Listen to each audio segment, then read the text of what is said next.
What is going on, everybody? Welcome to Kessel Run Radio, the fastest Star Wars show in the galaxy. My name is Outlaw. I'm one of your hosts. As always, thank you so much for tuning into today's episode. I am here with my dog, not as always, but as always here with Corey Van Dyke. I'm glad that you didn't say my dog, Corey Van Dyke. Yeah. I appreciate that. Well, you are my dog, bro. Wow. Appreciate that right back. And also, we are here with producer. How we doing today, man?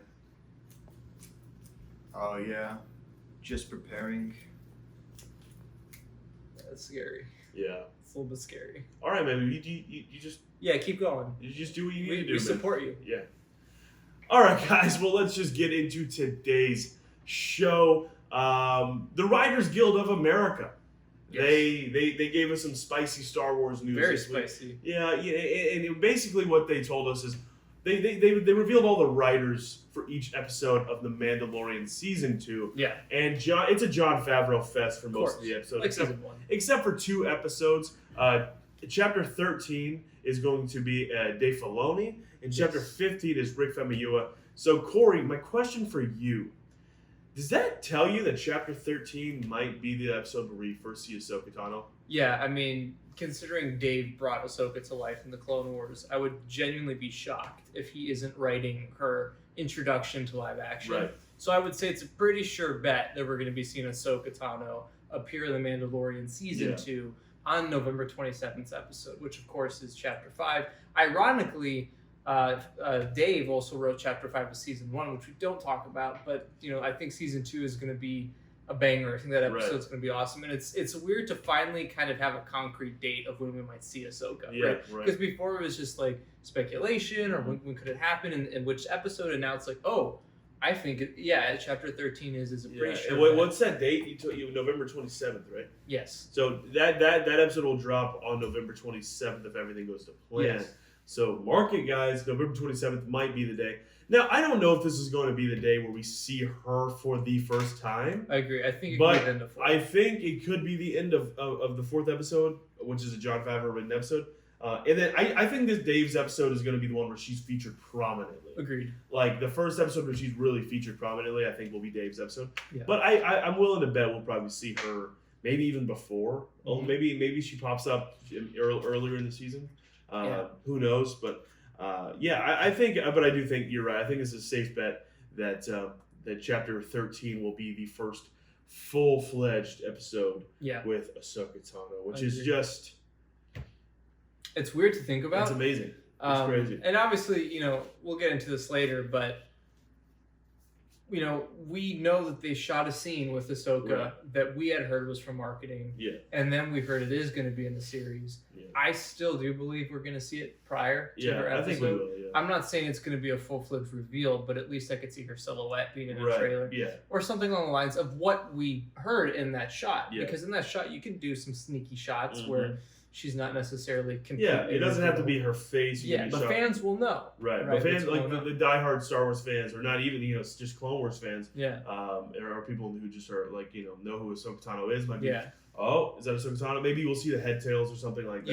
Yeah. But yeah, I think you're right. I think we're gonna see that in like a trailer maybe coming next week, which we actually should just move on to the next topic then to talk about it, because that leads us perfectly into the next topic.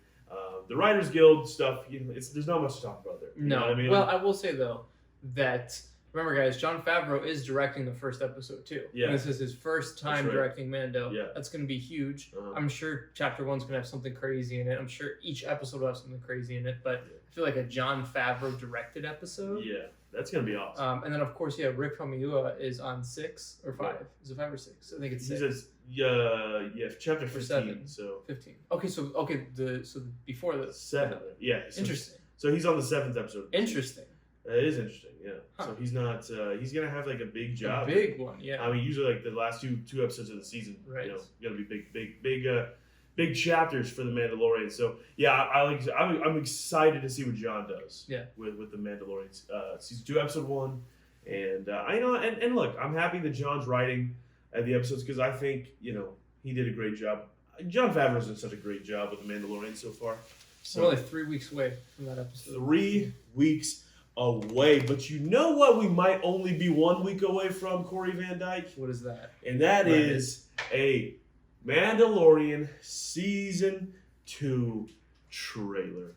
According to our good buddy, Jordan Mazin, he put this on Twitter. He did, and before I say this, he didn't run a story. There is no scoop. It's not an exclusive. exclusive. Don't go after him if it doesn't happen. But I will say he went on Twitter and he said about a week ago that he's hearing 2 weeks or a couple weeks on a Mandalorian trailer, which I will say adds up with some stuff we've heard as well.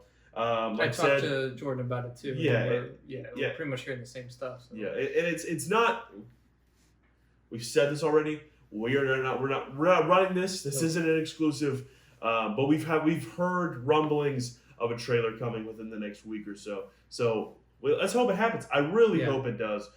So new Mando Season 2 trailer coming next week. Exciting stuff. I hope so. I hope this is going to be the juicier trailer where they drop that big hype moment to really carry the season. Right. I do think that showing off Ahsoka.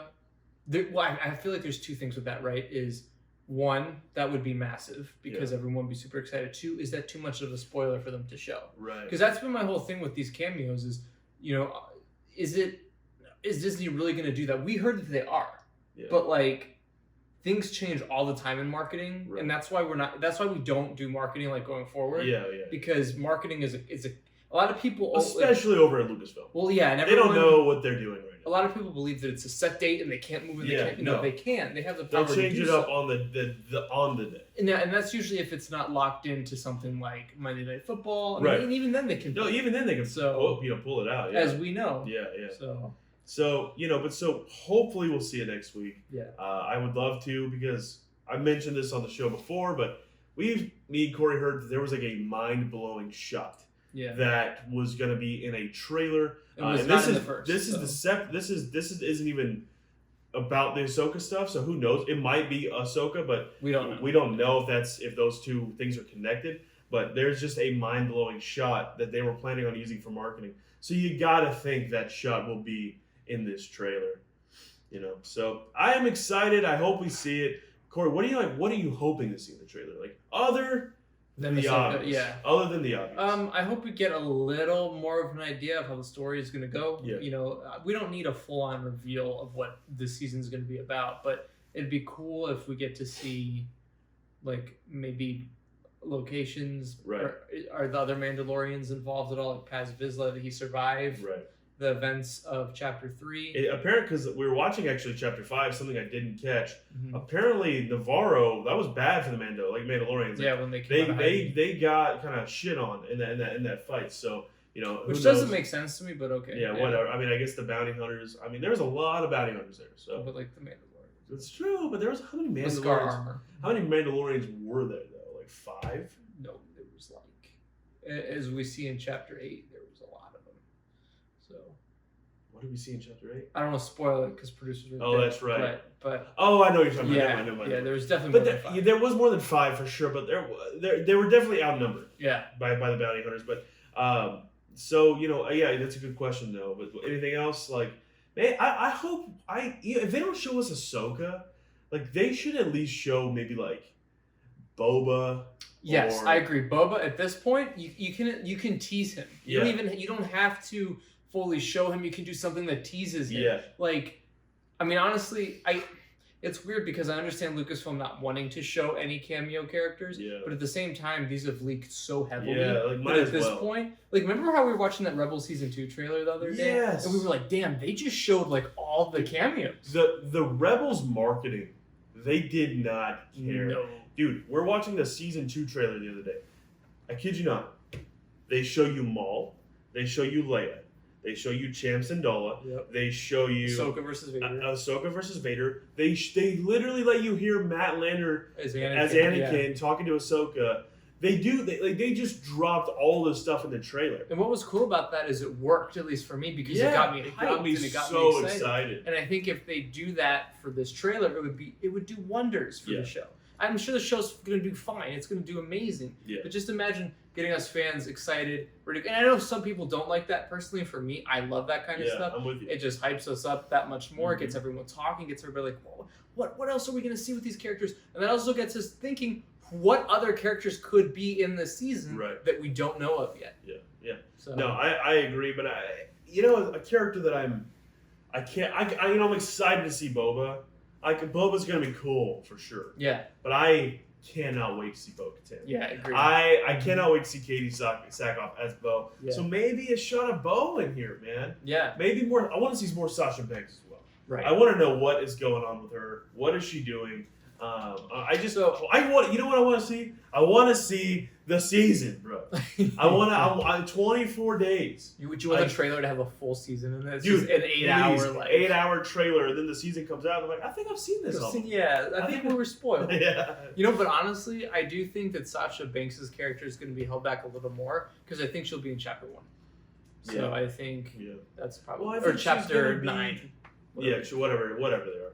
I think she's gonna be like a main character. I really I think she's gonna be. I don't know about main. Maybe not main, but like she's gonna be in it a lot. She's gonna be in a lot. Like she's probably gonna be in it more than Ahsoka or Boba Fett or Bo, probably, if I had to guess. I really hope the last episode of season 2 is just Din, Baby Yoda, Ahsoka, Bo, Boba, Cara Dune, Grief Karga, Captain Rex, Sabine Wren, all of them in one. All of them teaming up and fighting off Moff Gideon and whoever. I think they're gonna save that for the Grisks. A shot like that. Let me ask you this question. Yes. Do you think, because we've been talking about the Grisk a lot. I don't know. We've been doing these theory videos. We got more plans. Yeah, there's a lot of these coming out later. And they're fun. They're a lot of fun to do. And we've been talking about the Grisk. Just personally, and also we made a video about it, but if it comes down to fighting the Grisk, they're not gonna like Moff Gideon. Is Moff Gideon gonna kind of be like an ally to the Mandalorian? I think so eventually. Yeah. Well, depends. That just seems like something you would hate. Me? Yeah. You think I would hate that? Yeah. Why? Because you just like kind of hate things anyway. What are you talking about? You're just gonna always mad about things. Like what? Like Hasbro. Well, I have reason to be mad. About Chapter 5. Well, we watched it last night and it sucked. About Tross. Well, I will always infinitely be mad at. But about Last Jedi. I'm mad at Last Jedi, really, to be honest. Like we talk about it, but I'm not. I don't go out. Christmas figures. And you said Hasbro already. You're trying to do me dirty by adding the same thing over again. I don't even know, but the reason the reason I say that is because you and Ross are both pretty against like the bad guy, the Imperial kind of turning, defecting almost. And Moff Gideon is basically gonna end up kind of him working with Mando is kind of like him defecting. Yeah, but I feel like if it's a scenario where the Grisk, they know, like he knows he can't. I'm not saying he's always going to be on Mando's side, but if there's a scenario where the Grisk, you're right. I probably would have. Yeah, I see where you're going with that. Now I get it. So that's what I'm saying. Yeah, I know you better than you know you. Yeah, clearly now I get it. Yeah. So if the Grisk were that much of a threat, I think Gideon would always be like, okay, he would logistically think about it and know that he can't fight them alone. He needs help, so he can use Mando and use all of them. Then I can see a scenario where that battle ends and then he turns back on them. Yeah. But I could never see something where Gideon is fully like, okay, Mando, no, you walk away. No, he's so egotistically crazy, right? Because he seems like a psychopath. Mm-hmm, he does. That would be the way it would go. Yeah, yeah. I mean, I think it would be kind of like a 4-season arc for him, like that. Like, but I don't think. I think season 2 he'll be bad. He'll be not bad, whatever. It's a point of view, I guess. But he'll be Moff Gideon the whole time, still fighting against Mando. Yeah. And then in season 3, the Grisk might come into play, and then maybe in season 4 they team up in season 3, and then season 4 he's back to being like Moff Gideon, and they're trying to fight him off. I don't think Gideon would live that war, anyways, to be honest. And plus, I still think he's Force sensitive, so. Yeah, I mean, I think you're onto something with that. I think he is Force sensitive, but I don't know. Well, again, if he doesn't if he does survive the events of the entire Mandalorian series, it's like, was he not a part of the First Order? Like, why was? I don't think so. You don't think so? I don't think. Well, do you think even if he was alive, he wouldn't have been a part of the First Order? We don't know enough about him yet to really know that. That's true. Like, what is it? Because I know Thrawn definitely would have been. Yeah, Thrawn would have been. So, who knows? There's a lot of questions to be answered by The Mandalorian Season 2. Yeah. In 24 days, we start getting those answers. I am excited. Guys, I always say this a lot, but make sure you are subscribed because when Mando Season 2 starts airing, there will be probably 5 videos a week focused on the new episode. Yeah. So, guys, make sure you are subscribed and ready for that. Moving on to the next topic. Corey. Yes. We're going to talk about High Republic. Nice. You excited? It's delayed. It is it is delayed, but it's coming January 2021, right? Yeah. I think the first book, Light of the Jedi. Here, the opening crawl for Light of the Jedi and the High Republic era. It's out. It came out, and here it is. This is reads. Let me do my Tom Kane voice. You want my Tom Kane voice? Yeah. Star Wars: The High Republic. There's Tom Kane and there's that. Sorry. Star Wars: The High Republic. There we go. Okay. The galaxy is at peace, ruled by the glorious Republic and protected by the noble and wise Jedi Knights. As a symbol of all that is good, the Republic is about to launch Starlight Beacon into the far reaches of the Outer Rim. The new space station will serve as a ray of hope for all to see. I totally ditched Tom Kane's voice, by the way. Yes, it's But just as a magnificent renaissance spreads throughout the Republic, so does a frightening new adversary. Now the guardians of peace and justice must face a threat to themselves, the galaxy, and the Force itself. Now, the Force itself is the interesting part, because here's been my problem with the High Republic, right? Is we know the Sith are not around right now, really, or they're definitely not. They don't have any power. Right, I'm sure they're around in the shadows. They're around, but they're not friends. The Jedi don't. They're not prominent. They're not prominent. And so, and that's kind of been something I've been bummed about, because I know they talked about the Nihil, these space pirates, and that's cool, that's awesome. But there was part of me was like, God, I want to see like some Sith versus Jedi. I want that so bad, but it just doesn't seem like we're gonna get it. Yeah. But then I see this, and the Force itself here at the end of the crawl. Corey, what do you think that means? I think they're talking about the Nile. You think they have Force abilities? I think that it's just like such a, I don't know, man, because the Force itself is insinuating that it's Force on Force things. Right. I could see it being a scenario where maybe they are, or maybe they're like strong, not in the like in the cosmic Force. I don't know what that means. I don't know what that means at all. But what does that mean? I don't know. Did you just make that up just now? Well, I mean, it's been said before, but the cosmic Force. Yeah, that's what they call when you die. Really? I think so. Anyway, moving on. Okay. Yeah. So I just think it'd be interesting if they were powerful in some other way. Right. The Force was almost like, whoa, we don't know how to handle this. Right. That'd be interesting. The Force, a person. I'm interested to see what they end up doing. With the Nile, because I hope they do something like that where they have some sort of Force abilities. I want there to be some Force against Force action in the High Republic, at least a little bit. I hope we see. You know what I mean? So we'll see how that goes. I don't know, but Corey, are you excited for this? I mean, does this make you a little bit more excited for the High Republic? I've always been interested in what they're gonna do. Right. It's just, again, for me, it's like when it's not something visual that we can see and get pumped for to watch. Yeah. I'm more like, okay. Yeah, that's my thing. And when we started hearing about the High Republic, I thought it was like the films and the TV shows, which that was supposed to be the case. That was in the plan. That was in the plans. Still might, we don't know. Now maybe it was after Tross kind of was a little, received badly. Maybe they were like, all right, we need to take a step back, and they decided to make the High Republic only comics and novels, which I think is a bad idea. But it's who we're dealing with. So but I'm still excited for it. But I'm really hoping maybe at some point in the future we'll see the High Republic on the screen. Yeah, I mean, I like the idea that on screen with the Bane rumors floating around. Yeah. They're gonna focus on Old Republic. Right. I would take that any day over High Republic. Visually, that's awesome. Oh yeah, give me Old Republic 10 times out of 10 over the High Republic. Mm-hmm. But I like the expanding the eras and seeing different time periods. Yeah. So I'm excited to see what's going on with the Light of the Jedi. I'm already in Avar Chris Stan. The new Jedi, Avar Chris. I'm a stan of her. She looks cool, and I want Brie Larson to play her in live action.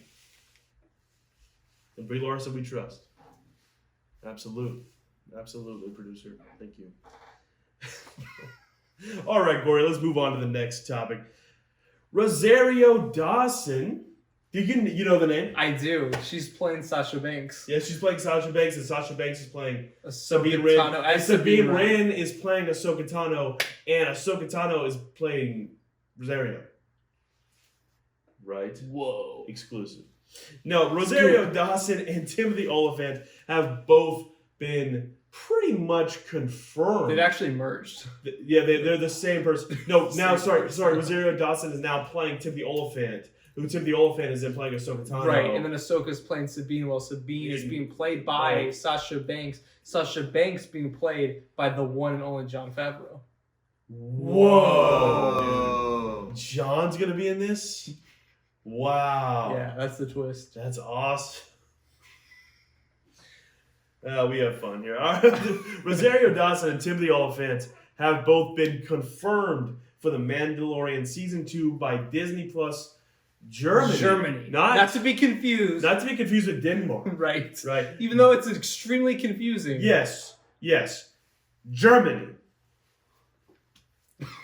I'm sensing some pain in there. No pain.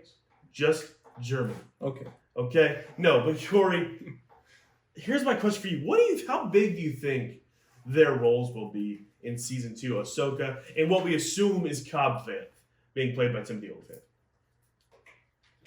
Oh, the secrecy. I hope it's a big damn role for both of them. Seriously. Yeah. I really don't know. Because we heard before that Ahsoka was only in one episode, and I'm just not sure. Because we heard that a long time ago, Long time ago. Almost a year ago. Yeah, almost a year ago. Nope, not even. I'm sorry. This has been a long year, so I'm not sure where we're at in time. Oh yeah, no, it was over a year ago. It was We're hearing that. Yeah.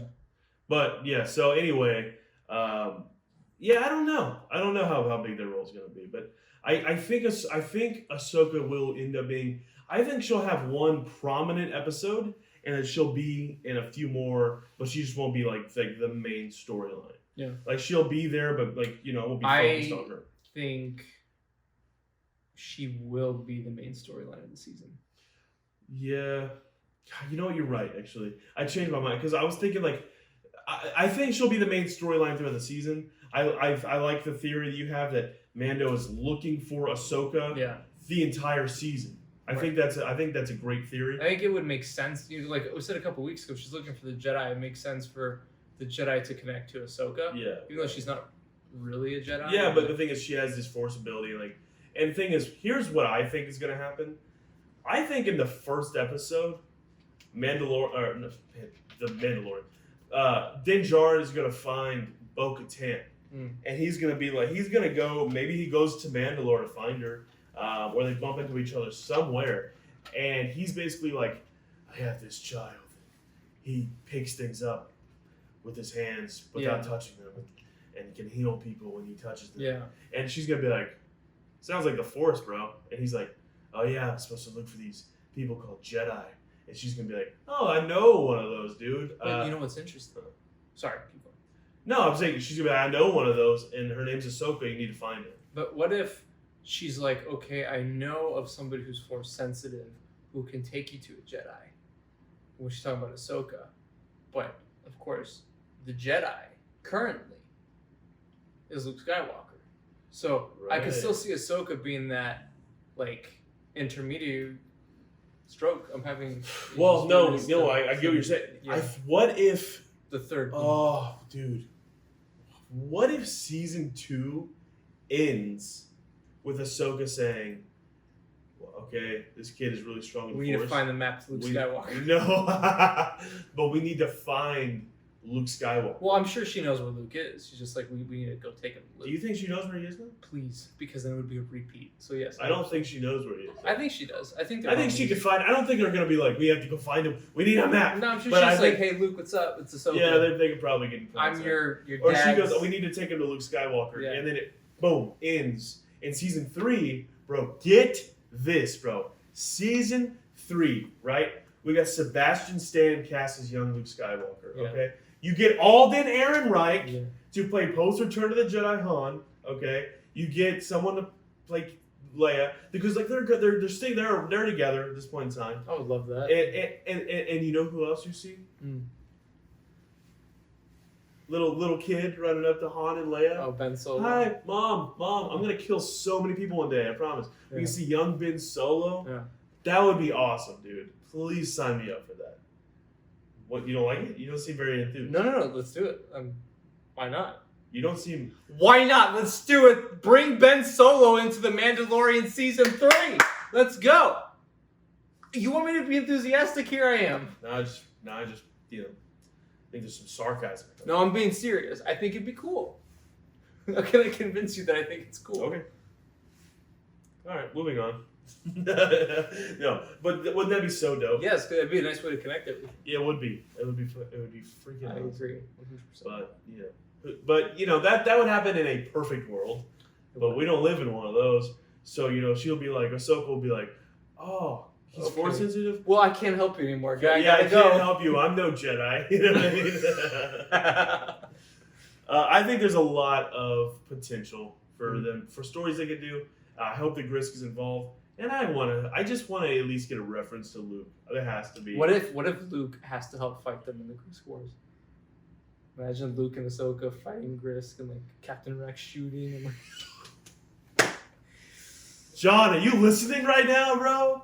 Favs, bro, let's talk. You know what my dream scenario is going to be, and people might not like this, but I personally think, could you imagine, like at the Grisk War, right, at the end of it, you need a sacrifice to destroy like the ship or something, wherever they have to stop the invasion, and Luke and Ahsoka and Rex are there, and Ahsoka and Rex, so they turn to each other and they're like together, and then they run, and they're the ones who make the sacrifice. It's like Luke watches the two people who were the most influence on Anakin, right, and they're fighting, and Ahsoka's just like, and Luke's like, okay, like he knows what's gonna happen. The door shuts and he has to leave, and they sacrifice themselves. But Rex and Ahsoka do it together. I thought you said you wanted Ahsoka to die in animation. Well, that was before I came up with this. Okay. No, I like that idea.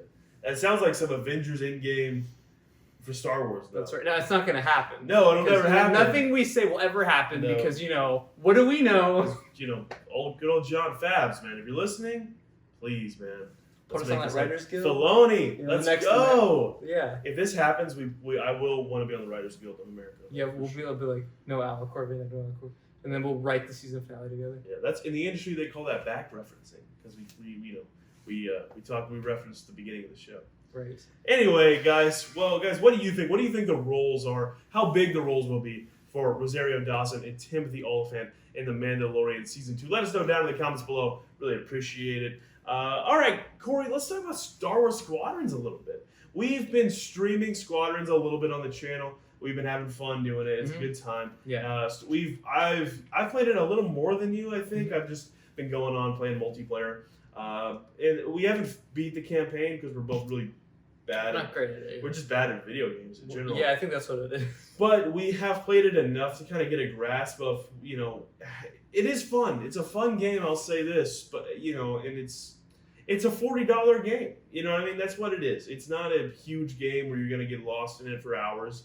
The campaign, I've talked to people who have finished it. It's pretty short. It's not long. And the multiplayer is fun. But you actually said something interesting. You kind of said when we were playing it the first time, you said it kind of feels like a Battlefront DLC, and I totally agree with that. Yeah. It's like, basically I feel like it was, the same engine that they used on Battlefront 2 they're using on this. Right. It looks like Battlefront 2. Doesn't necessarily feel like Battlefront 2. Right. But it definitely has the same composer, Gordy Hobb. So it's got very similar things. But like again, I think it marketed itself as being a pilot game. That's exactly what it is. Right.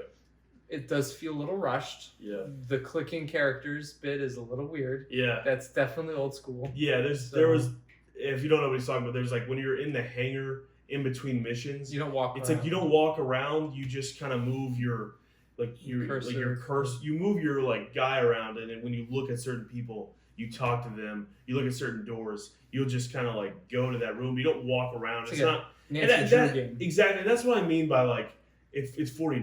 Mm-hmm. Like, you know what I mean? Like, it's not a full game.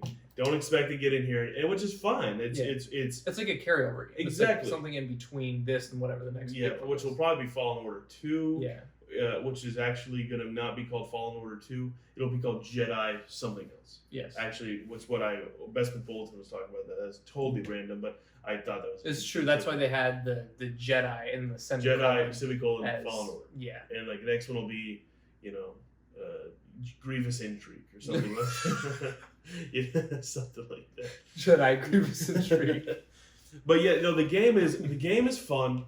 It's definitely worth the pickup, especially if you have a VR thing. Mm-hmm.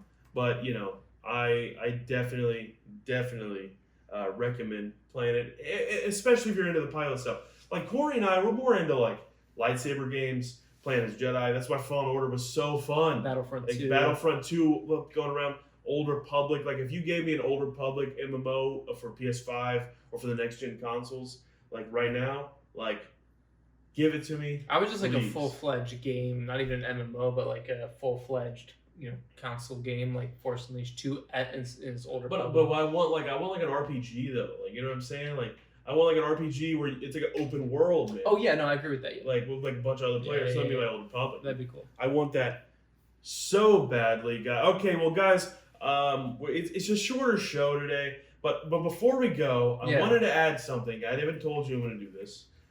Well, we kind of talked about it a little bit earlier. It's on my screen. Oh, I see. Here is the question, guys. Our buddy AdAtChat, great YouTube channel. Go check him out. He posted a picture on Twitter, and it got me and Corey talking a little bit earlier. And it says, who's the best? And it's these droids. We have Dio, BB-8, IG-11, BD-1, K2SO, and L3. Corey, who did you pick? So I picked IG-11 because I feel like, first off, you can reprogram IG-11 to be whatever you want him to be. He can, you do that with any droid. Primarily an assassin droid, and I guess you have to blow his brains out to like reprogram him. But I just feel like having an IG that was dark. You have to blow his brains out. Having an IG-11 droid with you at all times, I feel like you'd be pretty secure, and you can teach him how. Okay. I was gonna say how to nurse, but like that wouldn't make any sense. Teach him how to nurse a child. Because he nurses Baby Yoda. He does. Well, he does. So that's actually, it is good for certain people. Now, guys, I said BB-8. Now look, you bring up some good points. Like if it's about protection and stuff like that, sure. But like when I see this, who's the best droid? Like a pal. I gotta take BB-8 as like my buddy. You know what I mean? I want BB-8 just kind of be like, there. I like how he's basically posed like pet. Like a dog. And he's like, he's petting him and stuff. And it's like, I gotta go BB-8. You're going IG-11. But if it's not for protection, who are you picking out of all these? Like if you just want the droid to just be with you. Yeah, BB-8 probably. BB-8. What about Dio? Absolutely not.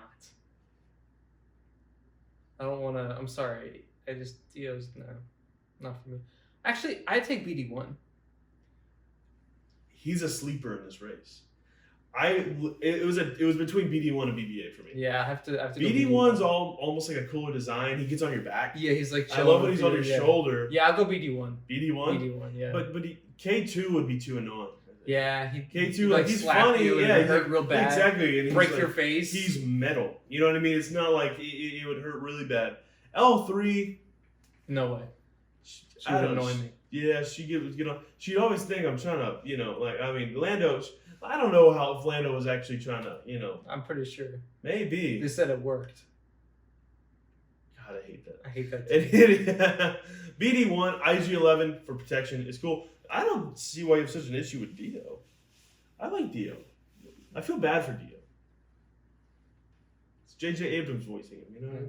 He rolls back and forth. He gets it. I have a squeaky wheel. I have a squeaky wheel. And then she oils his wheel and he goes, thank you very much. And he's rolling. Come on, how can you not like that? Because if you're gonna put him up against BB-8 and BD-1, he stands no chance. Okay, but I just sense some anger towards BD-1 in general. Or not BD-1, sorry, Dio. I'm just saying I wouldn't want him as a droid. I just think you have beef, though. You know how I think that? Because we're walking through Walmart the other day, and you wanted to murder his action figure. You're like, I can't believe they made this. I don't even remember us seeing one. No, we've seen it. It was a long time ago. It was in Atlanta, I think. Or somewhere you're like, Dio's so stupid. He is, but why do you? Because it's a moving lamp. It's a boring design. It's a boring design. Wasn't that an original BB-8 design? I don't care. Jesus. All right, guys, that'll wrap up the show for today. Before we go, though, I'm excited to finally announce we finally launched our Patreon. Yes. And it's been a long time coming, but there's some really fun stuff on there. Link is in the bio. We have 4 different tiers or 5 different tiers. There's 4 tiers. It's 5, 10, 20, 40, and you can go get all the details for what you get with each tier. Yeah. A lot of fun stuff. Like the $20 tier, we do a monthly live stream with only patrons, and that's gonna be fun. I'm super excited to do that. Yeah. So guys, go check that out, and if you support, we really appreciate it. It helps us do more stuff up here on the channel. So yeah, guys, that's fun. Go check that out. Corey, where can they find you on the interwebs? You can follow me at Corey_Wolfpack on Twitter, and you can also follow us at KR Transmissions on Twitter. And also, we're posting more on Instagram now, so you can find us at KR Transmissions on Instagram. I'm sorry, Kessel Run Transmissions on Instagram, and Corey_Wolfpack on Instagram. Sorry, listen, Dio. You can follow me on Twitter at Outlaw Noah and on Instagram at the Outlaw Noah, and like you said, Twitter KR Transmissions and Instagram Kessel Run Transmissions. Guys, make sure you leave a like and subscribe. It helps us out a lot. Lets us know you like what we're doing. We have so much content coming. We're doing daily videos right now, guys. Daily videos.